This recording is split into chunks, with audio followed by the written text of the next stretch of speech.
High friends, welcome to Sam's kitchen. Friends, आज ना आपण एक कटलेटची रेसिपी करणार आहे. बेसिकली कटलेट म्हटलं ना की आपण आहे ना बटाटा किंवा बीटरूट ह्याचीच करतो. पण आज वेगळी भाजी यूज करून, भाजी म्हणण्यापेक्षा आपण फळच म्हणूयात ना. येस, आज आपण आहे ना वेगळ्या एका फळाचे कटलेट करणार आहोत. तर ते आहे रॉ बनाना कटलेट, म्हणजेच कच्च्या केळीचे कटलेट. अगदी खुसखुशीत आणि कुरकुरीत असे. 3, 2, 1. कच्च्या केळीच्या कटलेटसाठी आपल्याला इथे 2 कच्ची केळी लागणार आहेत. आता आपण आहे ना ती कट करून घेऊया. आपल्याला ते कुकरच्या डब्यात ठेवून घ्यायच्या. सो त्या पद्धतीने आपण आहे ना त्याचे पीसेस करणार आहोत. आता कुकरच्या डब्यामध्ये आपण आहे ना सगळे कच्चे केळीचे जे तुकडे आहेत ना ते ठेवून घेऊया. आता यात ना अगदी थोडंसं पाणी टाकायचं. जास्त पाणी टाकलं ना तर मग मॉइश्चर राहतं, कटलेटच्या वेळेला प्रॉब्लेम येतो. आता आपण आहे ना कुकरचा डबा हा कुकरमध्ये ठेवून घेऊयात आणि बरोबर 2 शिट्ट्या करून छान शिजवून घेऊयात. आपल्याला ना या कटलेटसाठी आहे ना भाजलेलं डाळीचं पीठ लागणार आहे. मी इकडे 1 वाटी डाळीचं पीठ घेतलेलं आहे.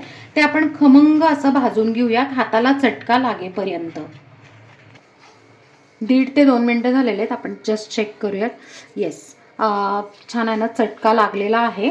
आता काय करायचं आहे, गॅस बंद करायचा आणि हे पीठ आहे ना एका प्लेटमध्ये काढून आपण गार करून घेऊया. कटलेटसाठी ना आपल्याला एक ठेचा लागणार आहे. छोटं मिक्सरचं भांडं घेतले, त्यात ना आल्याचा मोठा तुकडा करून असे तुकडे करून घेतलेले आहेत. 4-5 लसणाच्या पाकळ्या, भरपूर अशी कोथिंबीर. आता हे छान बारीक करून घेऊया. ठेचा वाटून घेतलेला आहे. 2 शिट्ट्या करून आपण आहे ना केळं छान शिजवून घेतलेलं आहे. आता आपण त्याचं साल काढून घेऊया. अगदी इझिली निघतं. सगळ्या केळ्यांची आपण साल काढून अशी एका बाउलमध्ये ठेवून घेऊया. सगळी केळी जी आहेत ती आपण आहे ना सोलून घेतलेली आहेत. आता आपण एका फोर्कनी किंवा ना हाताने आहे ना छान अशी स्मॅश करून घेऊया.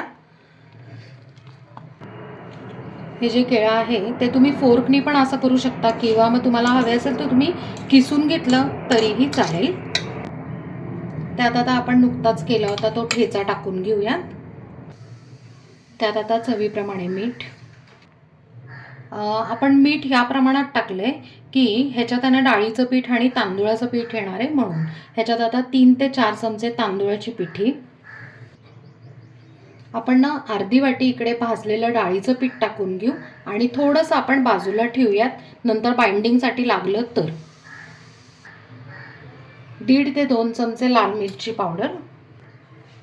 आता हे सगळं ना छानपैकी मिक्स करून घेऊया आणि पाणी पण आहे ना थोडं थोडं जसं लागेल तसं आपण टाकूयात. नाही लागलं तर चांगलीच गोष्ट आहे. उरलेलं सगळं डाळीचं पीठ आपण ह्याच्यात टाकून घेऊया. आता ह्यात ना 2 ते 3 चमचे आपण थोडं पाणी टाकून घेऊयात, म्हणजे छान मिळून येतं. आपण ना पीठ छान आहे ना भिजवून घेतलेलं आहे. आता थोडंसं तेल टाकून ह्याला ग्रीस करूया. इथे मी ना लिंबा एवढा गोळा घेतलेला आहे, किंवा तुम्हाला जेवढी साईज पाहिजे ना त्या पद्धतीने ना कटलेट तुम्ही करू शकता.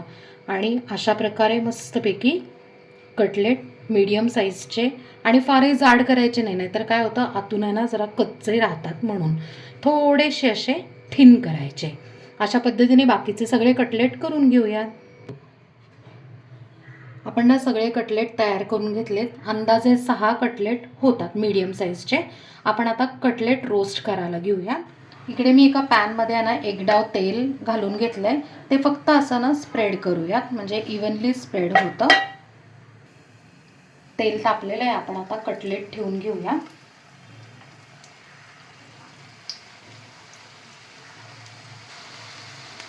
आता ना लो फ्लेमवर खालून आपण क्रिस्पी करून घेऊया.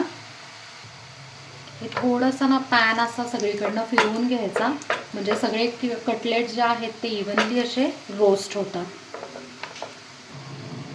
1-2 ते 3 मिनटं झालेत ना. आपण आता चेक करून बघूया. येस, इतका सुंदर असा कलर आलेला आहे आणि ना असं चमच्याला सुद्धा थोडासा क्रिस्पीनेस जाणवतोय. बाकीचे पण कटलेट्स आपण असे उलटून घेऊया. सगळे कटलेट उलटून घेतलेत आणि परत आता तेल आहे ना थोडंसं असं फिरवून घेऊयात, म्हणजे छान इव्हनली रोस्ट होतात. आपण आता 1-2 मिनटं झालेले चेक करूया, कारण पॅन तर कडकडीत गरम होता. मस्तपैकी आपले कटलेट रोस्ट झालेले आहेत. आता आपण ते सर्व करूयात. फ्रेंड्स, मस्त असे क्रिस्पी आणि खुसखुशीत कच्च्या केळ्याचे कटलेट इथे तयार आहे आणि आपण ते आहे ना टोमॅटो केचप बरोबर सर्व करून घेतले. फ्रेंड्स, तुम्ही जर कोणाला सांगितलं ना की अशा अशा विशिष्ट प्रकारचं आहे ना आपण एका फळाचं कटलेट केलं तर कोणीच आहे ना विश्वास ठेवू शकणार नाहीये. आणि महत्त्वाचं म्हणजे ना अगदी घरातल्या साध्या सोप्या आणि कमी साहित्यात होणारे हे कटलेट्स आहेत. आता हे जे कटलेट्स आहेत ते तुम्ही आहे ना बनवून आहे ना फ्रीजमध्ये 4 ते 5 दिवस एका डब्यामध्ये स्टोअर करू शकता आणि ऐन वेळेस ज्या वेळेला पाहिजे त्यावेळेला तुम्ही अगदी छानपैकी आहे ना रोस्ट करून गरम गरम देऊ शकता. इव्हिनिंग स्नॅक्स म्हणा किंवा मग टिफिन म्हणा किंवा कोणी पाहुणे येणार असेल ना तरी सुद्धा तुम्ही आधी करून ठेवू शकता. इनफॅक्ट या कटलेटचं ना तुम्ही दही घालून आहे ना चाट सुद्धा करू शकता. तर एवढ्या आता टिप्स दिलेल्या आहेत, नक्की करून बघा आणि मला कमेंटमध्ये सांगा. आपल्या चॅनलला सबस्क्राईब करा, लाईक करा, शेअर करा आणि कमेंट करा. थँक्यू.